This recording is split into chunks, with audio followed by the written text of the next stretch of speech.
आ गया Avogadro's number. और ये नंबर जो था किसने दरियाफ्त किया? बोलोगे नहीं है? किसने दरियाफ्त किया? एवोगाड्रोस ने। किसने? अच्छा, सारा कुछ है इसमें, मैं सोच रहा था शायद ना हो। तो ये आपके बुक पे डेफिनेशन ये है क्या? The number 6.022 time 10 raise to the power 23। को बंदा आपसे पूछे व्हाट इज एवोगाड्रोस नंबर, तो यही बताना कि इस नंबर को एवोगाड्रोस नंबर कहते हैं और इसको 1 मोल भी कहते हैं। क्लियर हुआ? It is denoted by capital N और उसके नीचे छोटा सा ए डाल, कैपिटल ए डाल देना, एन ए। सुन रहे हो? तो इस एन ए का मतलब ये नंबर है। हो गया? कहता है ये मोल is an amount of a substance. आपको बंदा पूछ ले एक मोल कितना, मैं पूछूं 1 दर्जन क्या है, कहना जब किसी भी चीज के 12 यूनिट्स मौजूद होंगे ना, जैसे 12 अंडे 1 दर्जन होता है, 12 सेब 1 दर्जन सेब होंगे, 12 माल्टे 1 दर्जन माल्टे होंगे, 12 कुछ भी, 1 डजन नेल्स तो 12 की, 12 mean 12, sorry 12 mean 1 dozen, 1 dozen mean 12। Okay, so a mole is an amount of a substance that contain this particle, this number of particles, इतने particles. An amount of a substance that contains 6.022 times 10 raised to the power 23 particles is called 1 mole of that substance. ठीक है?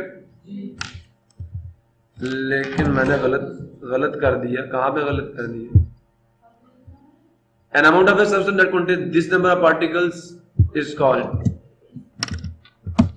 1 mole. सुन रहे हो? Is called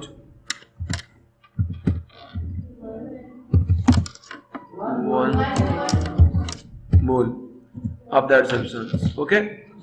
An amount of a substance that contains इतने particles of that substance is called 1 mole of that substance. वही definition. हाँ? Of that substance. हाँ? Of that substance.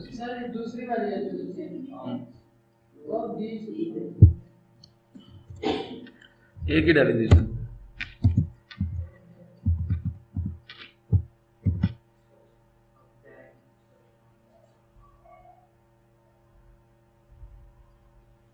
तो an mole क्या? An amount of a substance that contains this number of particle. नहीं, a mole is an amount of that contains this number of particles. नहीं, ठीक है, यहाँ पे N A मोल पहले लिख दिया ना, तो इस कारण नहीं आएगा। डेफिनेशन में एरर हो गया, पहले ए मोल क्या दिया ना।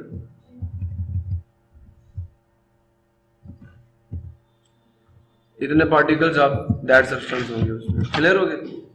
अच्छा, एक्सप्लेनेशन क्या है जी, गौर से सुने। नीचे तो ये है ना, ये ठीक है।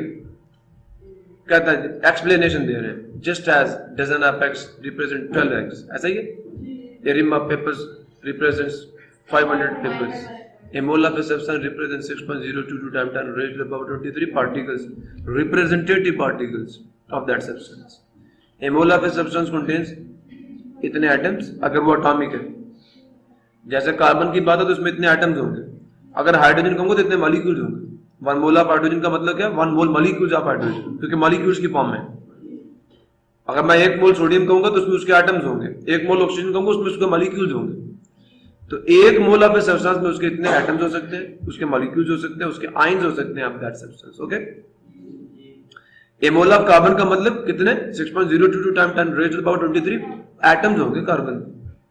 सल्फर के भी एटम्स ही होंगे, लेकिन वाटर के मॉलिक्यूल्स होंगे। ओके, एवोगाड्रोस नंबर समझना है ना? क्या बात है जी? कहता है in a chemical reaction large number of atoms और molecules of reactants react to give the product. ऐसा ही है, रिएक्शन हो रहा है कार्बन और ऑक्सीजन में, कार्बन और ऑक्सीजन के एटम्स मिलेंगे और क्या बनाएंगे? Carbon dioxide. आपके इस रिएक्शन में सिर्फ 1 कार्बन और 2 ऑक्सीजन ही मिलेंगे। आप मिक्स जब करते हो तो क्या कार्बन का 1 एटम मिक्स करते हो ऑक्सीजन के 1 मॉलिक्यूल के साथ? नहीं, आप कोयले को सिर्फ आग लगा देते हो बस। ऐसा ही है ना? ऑक्सीजन मिलती है, आग पैदा होती है, कार्बन डाइऑक्साइड बन रही होती है। अब 1 एटम थोड़ी मिलाते हो, बहुत बड़ी मिकदार में एटम्स और मॉलिक्यूल मिलते हैं। समझ आया? We would like very much, हमें बहुत पसंद है, हमें बहुत अच्छा लगेगा टू नो, ये जानकर। क्या जानकर? Weight ratio. एटम्स की रेशो नहीं चाहिए, किसकी चाहिए? वेट की रेशियो चाहिए इन विच रिएक्टेंस रिएक्ट, जिसमें रिएक्टेंस मिलते हैं। झगड़ा हो गया। अब कितने AMU मिलाएं? AM तो मैयर नहीं कर सकते, हाँ एटम्स को काउंट कर सकते हैं। हमने कहा एटम्स को काउंट कर सकते हो तो फिर ये करो कि एक हाइड्रोजन के कितने एटम्स इकट्ठे करें कि ग्राम बन जाए। आप समझ आया? तो AMU हाइड्रोजन काउंट कर लिए तो AMU काउंट कर लिए। लिंक बनेगा नहीं बनेगा? यहां से बात शुरू हुई। फॉर दिस पर्पज, इस मकसद के लिए एटम्स, एक एटम तो नहीं कर सकते ना यार। इस मकसद को पूरा करने के लिए, वेट की रेशियो हासिल करने के लिए, समझ आया? For this purpose we would like to express these weights of reactants in grams. हम क्या करेंगे उस वेट को किस में? ग्राम में, rather then in unified atomic mass unit. अब हम तो ग्राम को देख सकते हैं ना, AMU को तो नहीं देख सकते।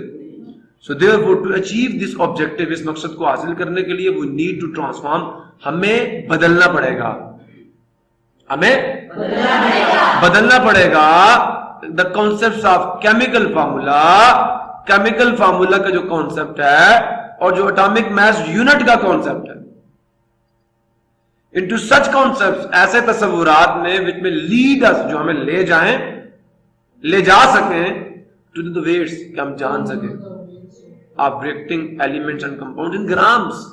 हमें ऐसे कॉन्सेप्ट्स की जरूरत है जो हमें रिएक्टिंग सब्सटेंसेस के मासेस किस में दे? ग्राम्स में दे, बजाय किसके? AMU में नहीं, हमें ग्राम्स में चाहिए जिसको हम मेजर कर सकते हैं। Avogadro's, an Italian scientist, helped us to achieve this objective in the following way.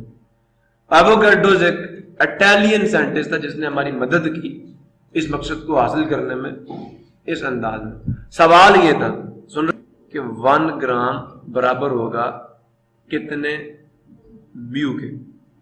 AMU ना, कितना लिखूं यहां पे 1 ग्राम इसके बराबर आ जाए? आप भी नहीं समझे,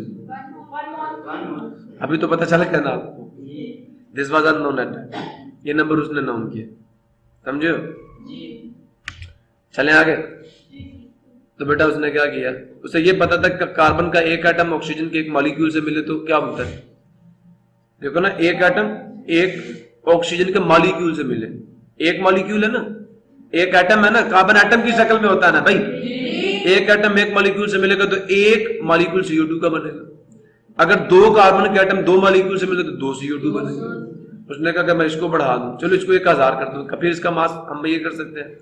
1000 एटम्स का मास बढ़ाया, नहीं मैयर हुआ, 2000 कर दिए, 3000, 4000, 10,000, 1 लाख, 2 लाख, 3 लाख, बढ़ाते बढ़ाते कहां तक पहुंचा? ये देखो, it is not possible to count for the masses of individual atoms. उसने कहा मुझे पता तो है कि एक कार्बन एक ऑक्सीजन के मॉलिक्यूल से मिलता है तो एक मॉलिक्यूल ऑफ CO2 बनता है, लेकिन it is not possible to account for, क्या हम हिसाब किताब कर सके किसका? मैसेज ऑफ इंडिविजुअल एटम्स, एक एक एटम के मैसेज का, because atoms are very small particles. We increase the number of reacting atoms as below. हमने फिर क्या किया, एटम्स जो रिएक्ट कर रहे थे उनको ऐसे बढ़ाया, कैसे देखें, एक ही जगह कर दिए। अगर कार्बन के 1000 एटम हो तो O2 भी 1000 कर दो, तो CO2 के कितने? लेकिन इनका मास अब भी हम मैयर नहीं कर सकते। फिर उसको 1 लाख कर दिए, फिर भी नहीं। उसने बढ़ाते बढ़ाते आखिरकार ये नंबर बनाया, कितना? उसने कहा 1 मोल कार्बन के एटमों को मिलाओ, किसके साथ? 1 मोल ऑक्सीजन के मॉलिक्यूल्स के साथ, तो 1 मोल CO2 बनेंगे। सही है ना जी? समझ आ नहीं है? अगर बेटा जी बात जरा गौर से सुनना, जो 1 मोल क्या है? 1 मोल वो क्या होता है? वो तो 1 ग्राम होता है। तो 12 AMU जब 1 मोल हो जाएंगे तो कितने ग्राम हो जाएंगे? अभी भी नहीं समझे? आप समझ आया? तो आपने 12 ग्राम कार्बन से असल में किसको मिलाया? ऑक्सीजन के एक एटम का मास कितना होता है? 16, 2 का 32 AMU। समझ आया?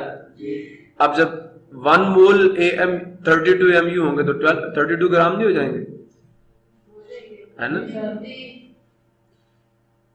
इसको मोल से मल्टीप्लाई किया ना, तो इसका मतलब 32 ग्राम के साथ आप 12 ग्राम कार्बन मिलाएं तो ऑक्सीजन, वैसे तो क्या था 44 AMU आ रहा था ना उस दिन, लेकिन अगर ये मोल से मल्टीप्लाई हो जाए तो 1 मोल AMU ग्राम होते हैं, तो ये 44 ग्राम बन जाए। क्या मजेदार नंबर है, isn't it?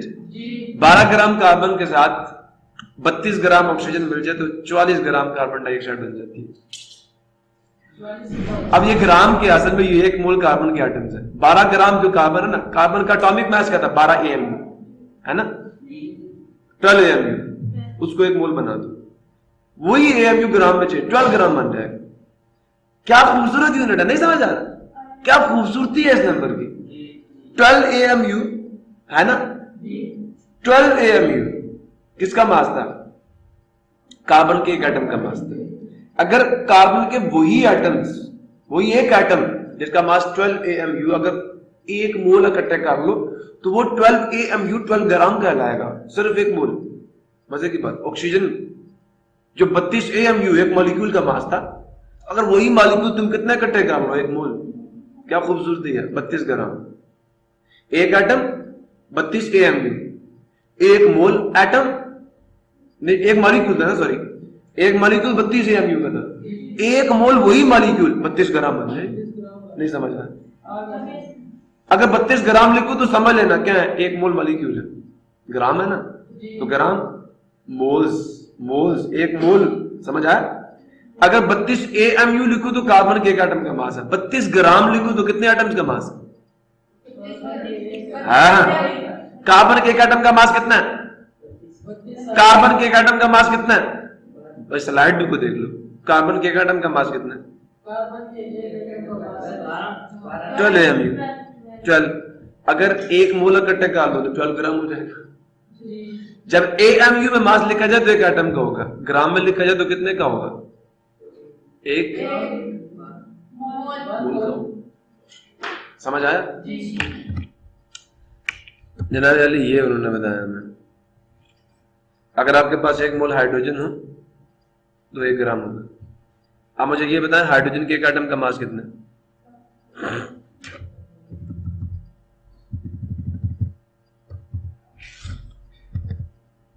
Keep it. I want a slide here and come here. आ जाइए। समझ आया?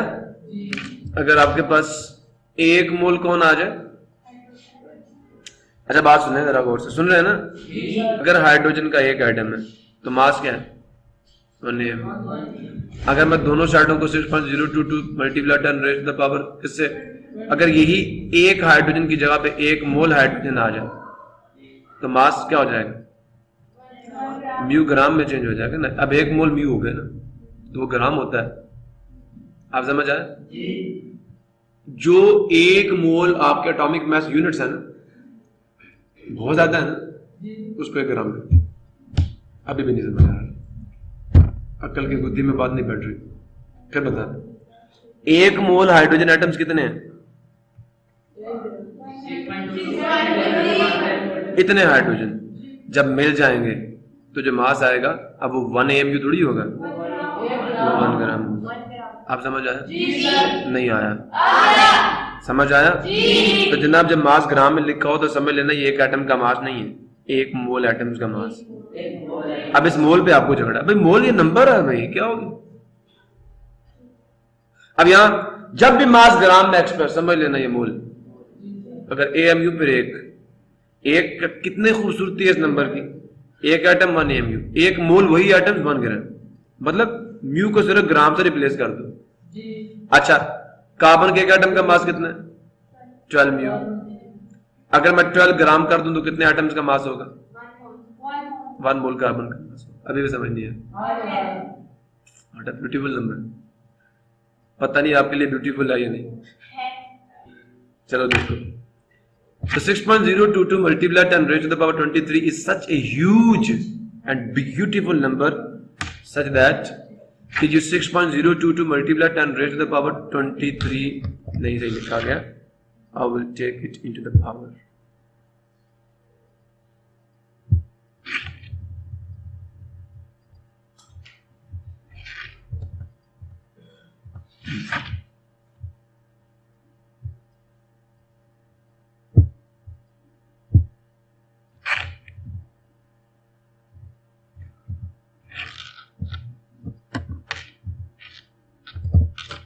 ठीक है जी। तो 10 raised to the power 23। सो प्यारे बच्चों, जो ये है ना, ये नंबर जो है, अगर आप इतने म्यू इकट्ठे कर लें, यार इतने बट्टे इकट्ठे कर लें म्यू के, तो उनका मास 1 ग्राम के बराबर होगा, उसे 1 ग्राम के। तो 1 ग्राम में इतने म्यू होते हैं। 1 ग्राम में ये समझो कि 1 म्यू जो है ना, वो एक छोटा पैकेट है। वो छोटे पैकेट कितने इकट्ठे कर लो, 1 मोल। तो जो एक बड़ा पैकेट बनेगा ना, जैसे आप कोई चीज बाहर से खरीद के वो मैचेस खरीदते हो ना, मैच बॉक्सेस, तो एक बड़ा डब्बा, उसमें छोटी छोटी मैचेस होती नहीं होती। इसी तरह आप छोटे छोटे म्यू मिलाओगे, कितने मिलाओगे, 1 मोल। तो जो एक बड़ा पैक बनेगा ना, वो 1 ग्राम होगा। आप समझ आया? आगे चलो। अब अभी मुझे एक बात बताओ, ये एक एटम का मास कितना है? 12 म्यू ना। लेकिन अगर मैं 12 ग्राम लिखूं तो कितने एटम्स हैं? 32 ग्राम लिखूं कितने मॉलिक्यूल? 1 मोल मॉलिक्यूल है। और ये 44 ग्राम है ना, 44 म्यू होता तो 1 मॉलिक्यूल होता। 44 ग्राम है तो पक्की बात है यहाँ पे कितने आए? 1 मोल कार्बन डाइऑक्साइड के मॉलिक्यूल्स बने। तो देखो, अब तुम ग्राम को काउंट भी कर सकते हो, नहीं? काउंटिंग भी तो हो रही है ना। 44 ग्राम कितने मॉलिक्यूल्स है? 1 मोल मॉलिक्यूल्स है। तो काउंटिंग और मैथ में एक रिलेशन, काउंटिंग नंबर में नहीं समझ आया, काउंटिंग यूनिट में और मेजरिंग यूनिट में रिलेशन बन गया। मोल और ग्राम का रिलेशन बन गया। मोल काउंट करता है, ग्राम मेजर करता है। नहीं समझ आया? हमेशा कहते हो नहीं आया, फिर कहते हो आ गया। चलो आपका कहना तो मान लेता हूं। A mole of sulphur atoms, sulphur के 1 मोल एटम्स होंगे तो उसमें कितने एटम्स होंगे? कितने एटम्स होंगे? और उसका मास, सल्फर के एक एटम का मास 32 AMU होता है। तो 1 मोल एटम्स का मास कितना होगा? 1 मोल एटम्स का मास कितना होगा खाला जी? एक एटम का 32 AMU है। अगर मोल एटम इकट्ठे कर लो, म्यू किस पे चेंज होगा? सिर्फ म्यू को चेंज करो। एक एटम का मास क्या है? 32 AMU। 32 म्यू था। किसका मास है?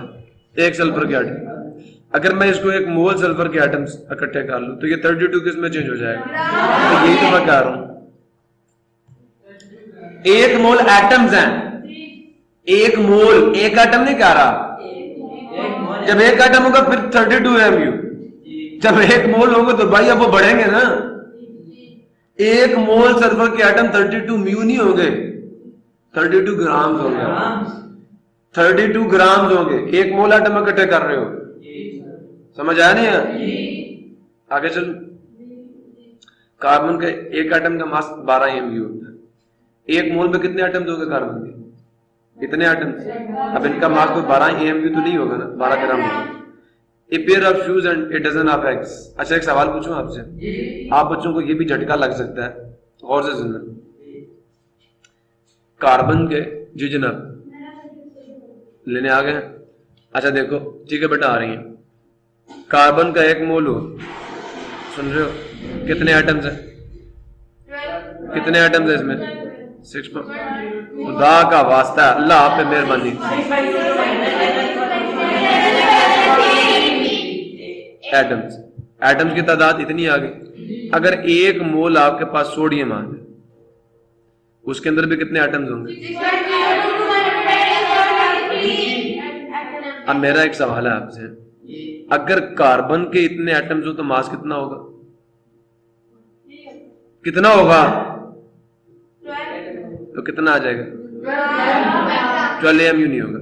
सोडियम के 1 मोल एटम्स आ जाए तो कितना मास आएगा?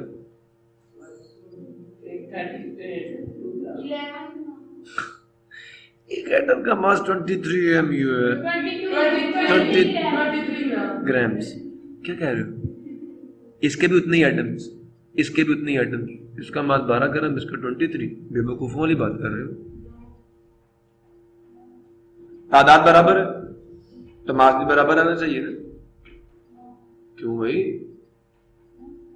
कार्बन के 1 मोल एटम, छेड़ो मत, सुनो। कार्बन के एक और भाग और से सुन लो, फिर नहीं समझ आएगी, अभी डिटेल में समझा रहा हूं। कार्बन के 1 मोल एटम्स हो तो कितने एटम है? सोडियम के भी उतने ही है, तो मास भी तो सेम ही आना चाहिए था ना। अच्छा, आपके पास 1 दर्जन बाल्टे हो और 1 दर्जन तुम्हारे हो तरबूज, वाटरमेलन, दोनों का मास सेम होता है? हाँ?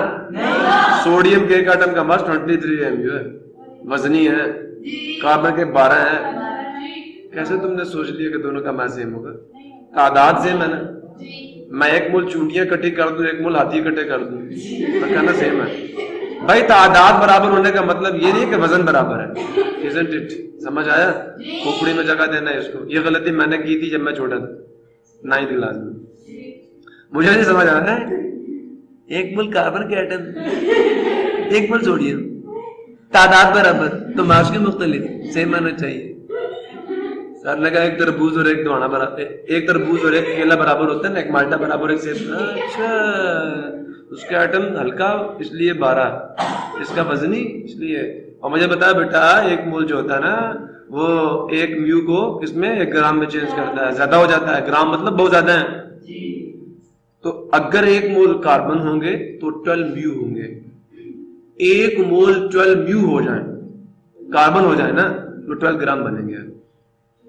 नहीं समझ आया? कार्बन असल में एक ऐसा पैकेट है जिसमें 12 म्यू पड़े हुए हैं। अगर वही पैकेट 1 मोल हो जाए तो 12 ग्राम हो जाएंगे।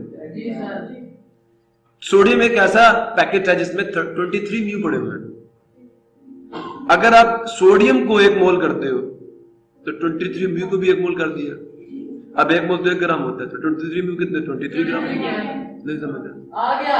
पक्का? चलूं आगे? जनाब अली, इसलिए याद रखिएगा, बच्चे बहुत बड़ी गलती करते हैं। What is the mass of 1 mole carbon? 12 mu या ग्राम? और याद रखना, मोल ज्यादा atoms. How many atoms are there in 32 grams of sulphur? Sulphur का 32 ग्राम है, कितने एटम्स होंगे? एक एटम का मास 32 म्यू होता है।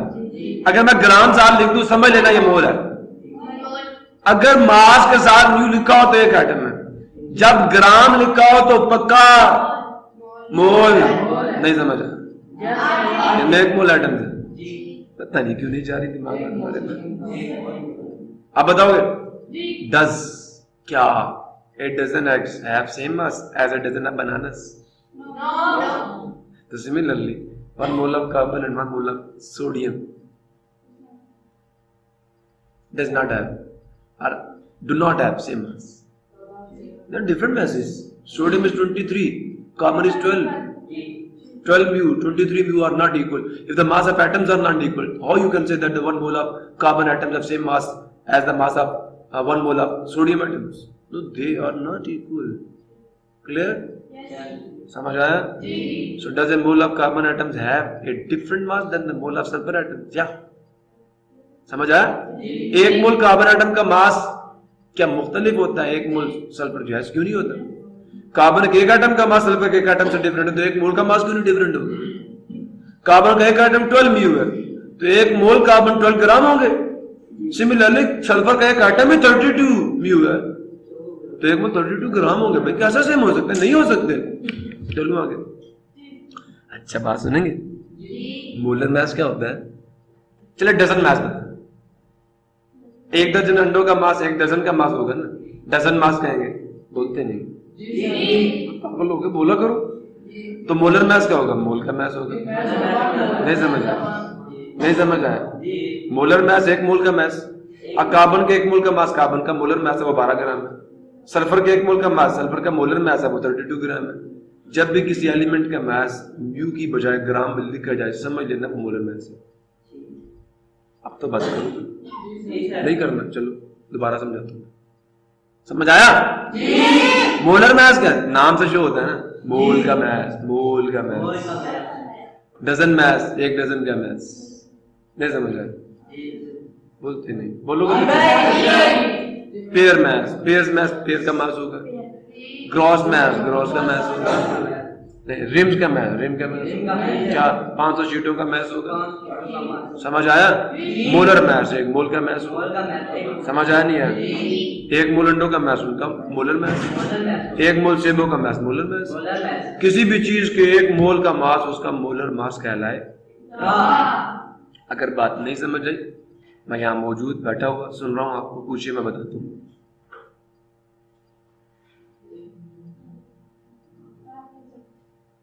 आई और गई? Definition from the book: the mass of one mole of a substance is called molar mass. Molar mass. Is called its molar mass. अगर किसी को समझ नहीं आया तो मुझसे पूछ लो, बार बार कह रहा हूँ पूछना, नहीं पूछना, नहीं पूछना।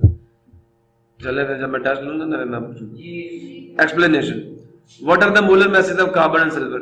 सल्फर का मोलर मैस क्या है अभी बता दीजिए। 32 म्यू ना, 32 म्यू। कार्बन के एक मोल का मास 12 ग्राम ही कह रहा हूं, ग्राम ही कह रहा हूं मैं। 12 ग्राम होगा ना? 12 ग्राम किसका मोलर मास? सल्फर का। अच्छा, 12 ग्राम कार्बन में एक एटम होगा, है ना? कितना होगा? 12 ग्राम कार्बन में एक एटम होता है या कितने एटम होते हैं बताओ? 12 ग्राम क्या कौन सा मास है कार्बन का? मोलर मास या एटॉमिक मास? तो कितने एटम होंगे? एक मोल एटम्स होंगे उसमें। समझ आया? 32 म्यू में कितने एटम्स होते हैं? म्यू म्यू 32 म्यू 32 एमयू में कितने एटम्स होते हैं सल्फर के? 32 ग्राम के बच्चे 32 म्यू अगर मास है सल्फर का, उसमें कितने एटम्स होंगे? एक एटम होगा। अगर 32 ग्राम्स मास होता तो फिर एक मोल एटम सल्फर के होते। अगर 32 म्यू एटॉमिक मास यूनिट है भाई, तो एक एटम का मास 32 म्यू। नहीं समझ आया? अकल में बताएं वरना परेशान। What are the molar mass of carbon sulphur? Sulphur का मोलर मास 32 ग्राम है, कार्बन का 12 ग्राम है। जब मास ग्राम में होगा तो एक मोल एटम होंगे, जब मास म्यू में होगा तो एक atom. Okay, the term representative particles in the substance, याद आया? Are atom, molecules, formula, units, or ions, याद आया? फॉर इंस्टेंस वाटर एग्जिस्ट, वही बात है। देखो 1 मोल ऑफ वाटर कंटेन्स, आप समझ आया? अगर वाटर मॉलिक्यूल्स की फॉर्म है तो मैं 1 मोल वाटर मॉलिक्यूल्स कहूंगा। 1 मोल ऑफ वाटर क्या होगा? 1 मोल मॉलिक्यूल्स ऑफ वाटर। आप समझ आया? 6.022 time 10 to the power 23 particles of, मतलब मॉलिक्यूल्स ऑफ वाटर होंगे। हाइड्रोजन किसकी फॉर्म में एग्जिस्ट करता है? H2 की फॉर्म में। मैं 1 मोल हाइड्रोजन कहूंगा तो समझ लेना 1 मोल मॉलिक्यूल्स ऑफ हाइड्रोजन, मतलब 6.022 टाइम 10 to the power 23 क्या? Molecules of hydrogen. Carbon exist as atoms, ऐसा ही है ना? तो 1 मोल ऑफ कार्बन का क्या मतलब है? 6.022 टाइम 10 to the power 23। पढ़ लीजिए अब। A mole of sulfur atoms contains इतने particles, ऐसा ही है? तो what is the mass of 6.022 times 10 raised to the power 23 atoms of sulfur? क्या मास होगा उसका? और इतने सल्फर के एटमों का मास क्या होगा? 32 ग्राम यार, 32 म्यू थोड़ी होगा। एक एटम का मास 32 म्यू है, इतनों का ग्राम होगा, बड़ा unit. Is this mass of the mass of sulfur atom equal to is this mass of sulfur? ये जो इतने पार्टिकल्स का मास है, क्या सल्फर के इतने एटम्स का मास सल्फर के एक एटम के मास के बराबर होगा? नहीं ना। अब सल्फर का मास ग्राम्स में हो तो वो एटम्स का मास है, एक एटम का मास नहीं है। क्या कह रहे हैं? कहते हैं कि 6.022 पार्टिकल्स का मास एक एटम के मास के बराबर है। क्या बेवकूफों वाली बात है। एक मोल एटम्स का मास एक एटम के मास के बराबर कैसे हो सकता है? समझ आया? इसी तरह एक मोल कार्बन इतने हैं, what is the mass of, सुन रहे हो? 6.022 time 10 raised to the power 23 carbon atoms का मास कितना होगा? 12 ग्राम होगा। Is this mass of carbon atoms equal to atomic mass? बिल्कुल नहीं, एटॉमिक मास के बराबर नहीं है। समझ आया? तो जनाब अली, नेक्स्ट लेक्चर में इंशाल्लाह हम बात करेंगे नई चीजों की और चैप्टर आपका मुक जाएगा। भाई एक टॉपिक रह गया आपका, मोलर मैथ वाला, समझ आ गया? सर पकड़ के बैठे हुए सारे, क्या ग्राम फार्मूला मास का मतलब मोलर मास होगा, ग्राम एटॉमिक मास का मतलब मोलर मास होगा, ग्राम मॉलिक्यूलर मास का मतलब मोलर मास होगा, मॉलिक्यूल्स का। जब भी मैथ में ग्राम आ जाए तो वो मोलर मास है। अल्लाह।